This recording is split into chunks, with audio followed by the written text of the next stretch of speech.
There is absolutely no shortage of outlandish myths and theories surrounding the Führer of the Third Reich, Adolf Hitler.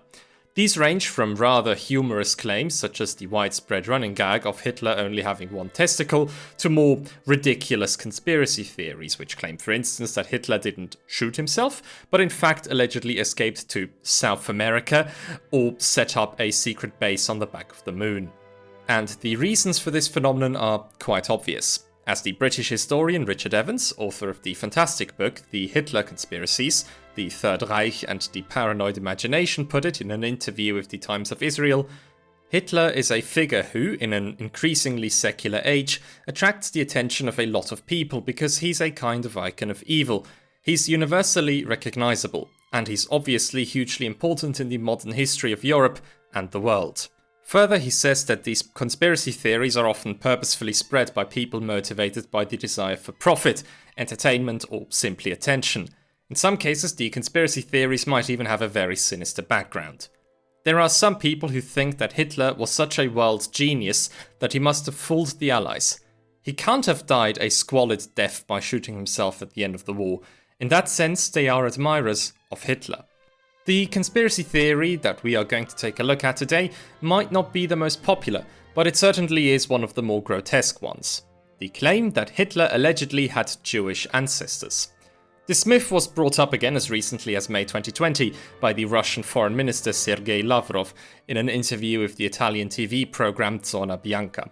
In the interview, Lavrov was asked how Russia could seriously claim to be fighting Nazism in Ukraine when its president, Volodymyr Zelensky, was Jewish himself, and he gave the following answer. То, что аргумент он выдвигает, какая может быть у нас нацификация, когда я еврей, я, если правильно помню, боюсь ошибиться, но, по-моему, у Гитлера тоже была еврейская кровь. Это абсолютно ничего не значит. This obviously sparked a lot of outrage in Israel, with the then Prime Minister Naftali Bennett saying, "Such lies are meant to blame the Jews themselves for the most horrible crimes in history, and thus free the oppressors of the Jews from their responsibility. No war today is the Holocaust, or is like the Holocaust." The head of Yad Vashem Holocaust Memorial, Dani Dayan, was equally appalled. Most of his remarks are absurd, delusional, dangerous, and deserving of any condemnation. Lavrov deals with the reversal of the Holocaust, turning the victims into criminals based on the promotion of a completely unfounded claim that Hitler was of Jewish descent. In a personal call with Bennett, Vladimir Putin ended up apologizing for Lavrov's remarks. But how did this strange myth even come up in the first place, and who began to spread it? The origin of the Jewish ancestry myth can be found in the still disputed identity of Hitler's paternal grandfather. In order to prevent things from getting convoluted, let's quickly take a look at the family tree. As you might know, Adolf was the son of Alois Hitler, a customs officer in the border town of Braunau am Inn. Alois was born in 1837 in the Waldviertel, a rural area in the northwestern corner of Lower Austria, as the illegitimate child of Maria Anna Schicklgruber.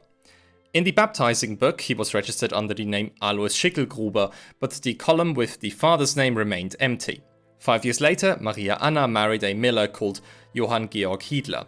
Shortly after the marriage, little Alois moved into the house of Johann Georg's brother, Johann Nepomuk Hiedler, who cultivated a medium-sized farm in the village of Spital. At the young age of 13, Alois moved to Vienna and would later have a successful career in the Austrian customs authority.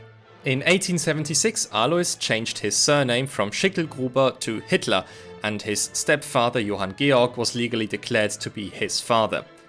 The reasons behind this are still mysterious. What can be said for certain is that he didn't do it out of a sense of shame for being an illegitimate child.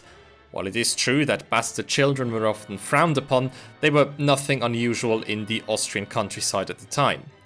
It is possible that his uncle, Johann Nepomuk, who had no male heirs of his own, made it a condition for Alois to adopt his name if he wanted to accept the inheritance. Be that as it may, Johann Georg was officially declared to be Alois's father, and the entry into the baptizing book was changed by the parish priest to include Johann Georg's name and to officially make Alois a legitimate child. But the identity of Alois's biological father remains a mystery to this very day, and the question of whether it was actually Johann Georg Hiedler or maybe somebody else has caused countless speculation. For most of his life, Adolf Hitler didn't care much about his family's history. He never met any of his grandparents, and his father Alois died when he was a teenager. His partly unknown origins only became important when he became a prominent politician in Germany, and especially when he campaigned in the 1932 German presidential election against Paul von Hindenburg and Ernst Thälmann. His opponents suddenly saw a potential opportunity to discredit the leader of the National Socialist Party. They rightly argued that the background of someone like Hitler, who put so much emphasis on the lineage of other people, should also be checked, and perhaps they could find something scandalous. When the first rumors about the origins of Hitler's family began to emerge in early 1932, the prominent genealogist Karl Friedrich von Frank from Vienna made an offer to the soon-to-be dictator.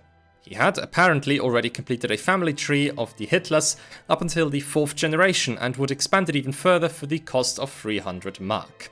To put some pressure on Hitler, Frank added, "It may not be uninteresting for you to learn that in the course of my recent inquiries, I have come across the fact that the Austrian political authorities have also carried out inquiries about your ancestry." Hitler accepted this offer and Frank immediately got to work. After receiving countless anonymous calls, a young journalist by the name of Hans Habe searched the archives of Braunau am Inn and found out that Adolf Hitler's father was once called Schicklgruber. The Austrian Wiener Sonn- und Montagszeitung immediately published a special issue with the headline, "Hitler is called Schicklgruber." The article concludes by saying, "Incidentally, the National Socialists of Braunau made their home in the house where Hitler was born.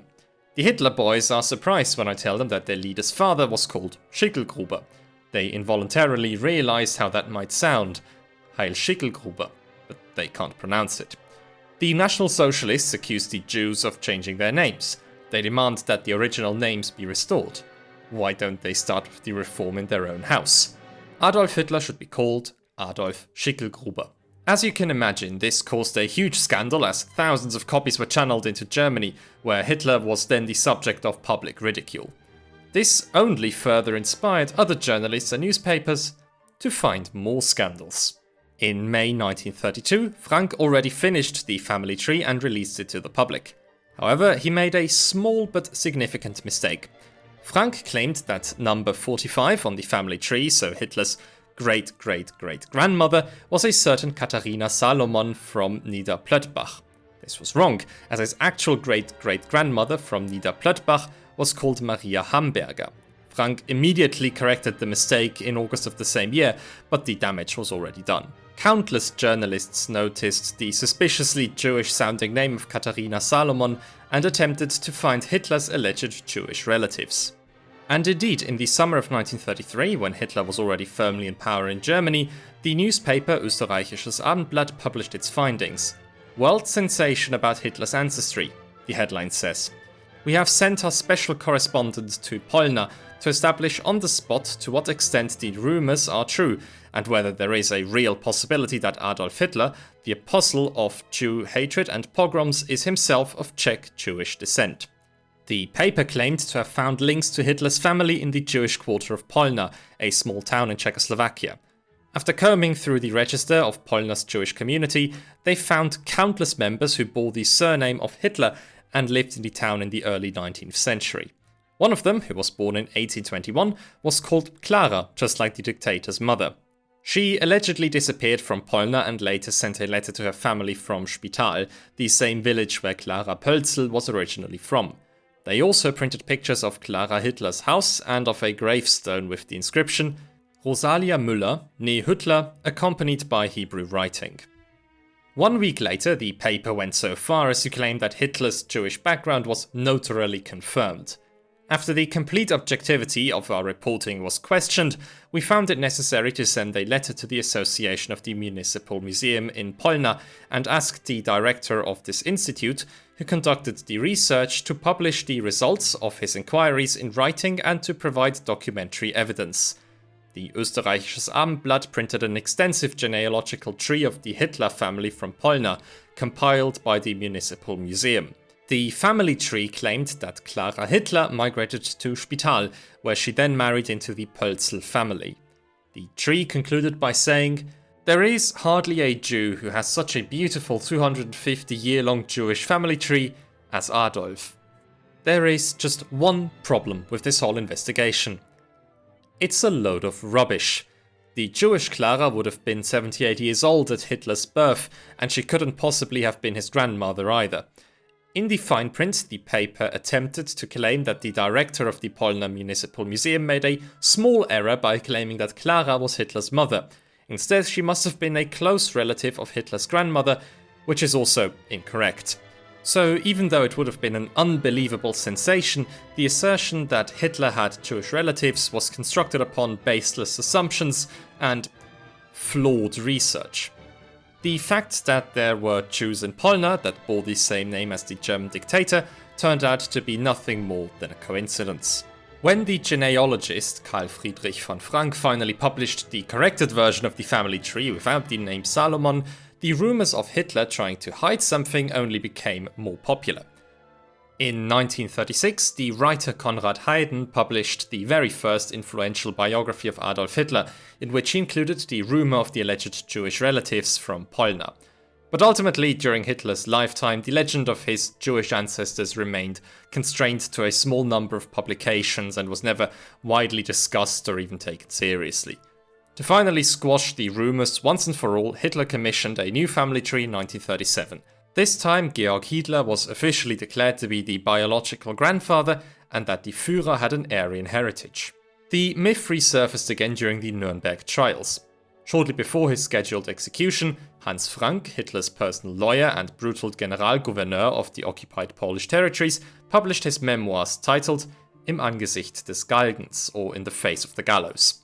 Frank claimed that Hitler had been blackmailed by one of his relatives, who threatened to release compromising information on their family's history if he didn't pay up. Afterwards, Hitler supposedly ordered Frank to conduct his own research. According to Frank, Hitler's grandmother, Maria Anna Schicklgruber, had been employed as a cook at the Jewish Frankenberger home in Graz in her younger years. There, she allegedly had an affair with the son of Mr. Frankenberger, who then continued to pay child maintenance for the child, Alois, for 14 years. So I have to say that it cannot be ruled out that Hitler's father was a half-Jew, born of the extramarital relationship between Schicklgruber and the Graz Jew. Hitler himself would have been a quarter Jew. Then his hatred of Jews would have been partly due to a blood-disturbed psychosis of kinship. So if we were to believe Frank's words, Hitler himself would have been a Mischling of second degree, according to the Nuremberg racial laws. Frank Jetzinger, a retired archivist from Upper Austria, published a book in 1956 titled Hitler's Jugend, or Hitler's Youth. In it he took up on Frank's thesis, and even though he approached it critically, he still thought that it might have some merit.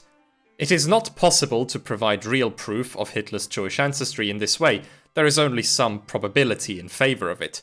But it is by no means impossible that such proof will still be provided. An experienced Graz local history researcher could perhaps even succeed quite quickly. And indeed, a history lecturer from the University of Graz called Nikolaus Preradovic took it upon himself to fact-check Jetzinger's conclusion. He noticed that neither the name Frankenberger nor a similar name could be found anywhere in the books of Graz's Jewish community.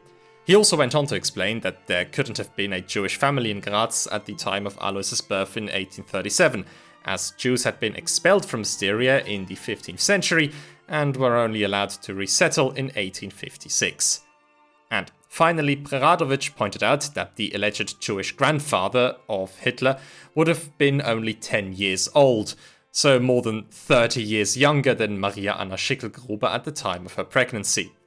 A remarkably precocious boy, Preradovic remarked. Ultimately, it's fair to say that Frank just made the entire story up. He was going to die anyway, and had nothing to lose anymore. So he decided to start a rumor surrounding Hitler, who he now blamed for the destruction of Germany.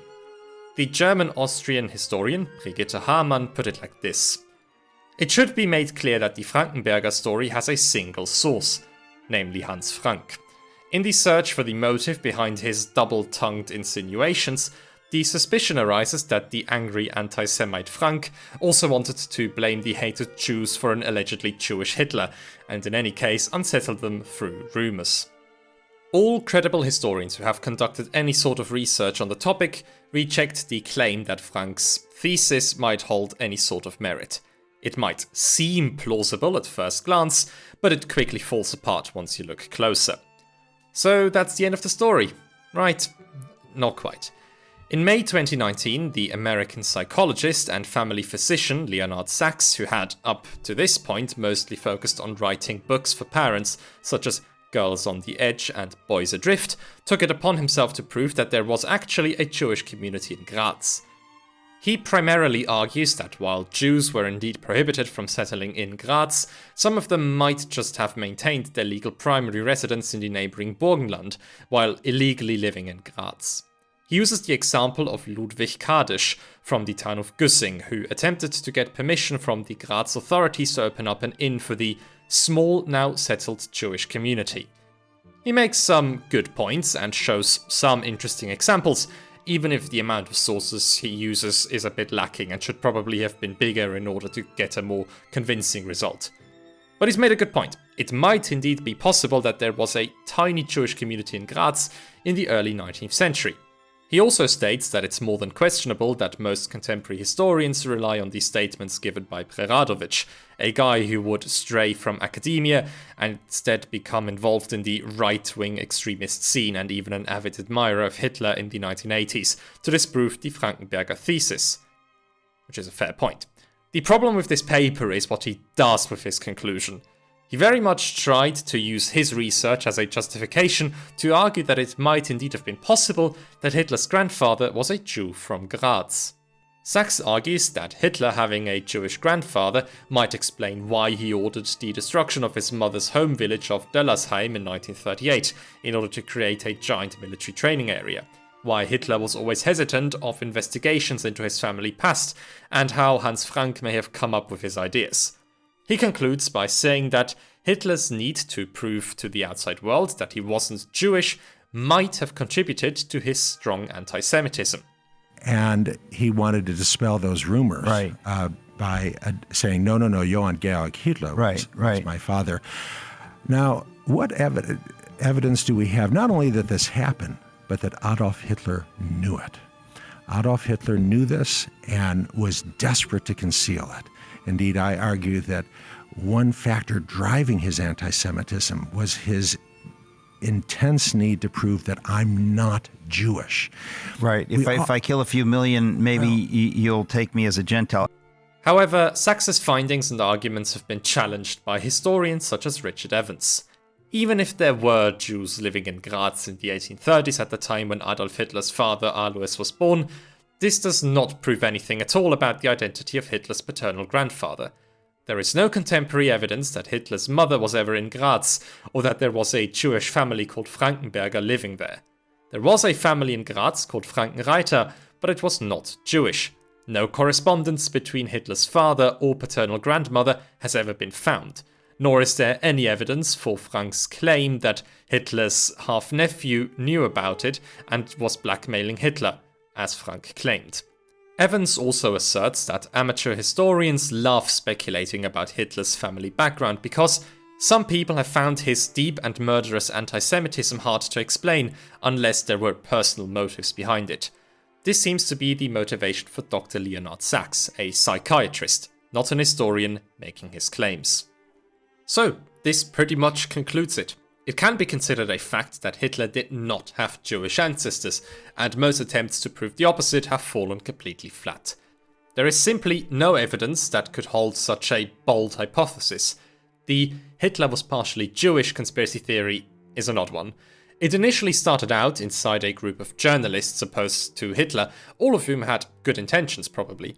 They wanted to show the ridiculousness and inconsistencies of the Nazi ideology, and to discredit Hitler's beliefs. Proving that the leader of the NSDAP was himself partly Jewish would have been an incredible sensation and would definitely have damaged his authority. But they failed in their endeavours, and for a long time the myth disappeared from the public discourse. It only resurfaced again after the end of World War II, when Hans Frank decided to bring another conspiracy theory into this world, largely based on void claims without any actual proof. And to this day, this myth is sometimes still the topic of public debate, even if its popularity is mostly restricted to anti-Semites, right-wing extremists, and Russian war criminals. Use it as a way to spread confusion, muddy the historical discourse, and to relativize the Holocaust by insinuating that Hitler's anti-Semitism had its roots in some form of self-hatred, and not in a deeply hateful worldview targeted against a national minority. The very best thing would be if that theory just finally died out for good. Alrighty, dankeschön for watching, and hopefully you liked today's video. As you might have noticed, I do enjoy investigating and dissecting the origins of historical myths and conspiracy theories, so if you would like me to make more videos like this one, let me know in the comments down below or post your own suggestions. Anyway, a special and huge thank you goes out to my invaluable supporters on Ko-Fi. A Cup of Tea, Tristan Kriegsmann, Ryan Layton, Philipp Marchewka, Marius Gerling, the Grand Duke of Sealand, Luca Drohle, Wienweh, Pseudo-Riser, Lyle Furphy, and Yin. You are bloody fantastic. Have a very nice day, and see you next time.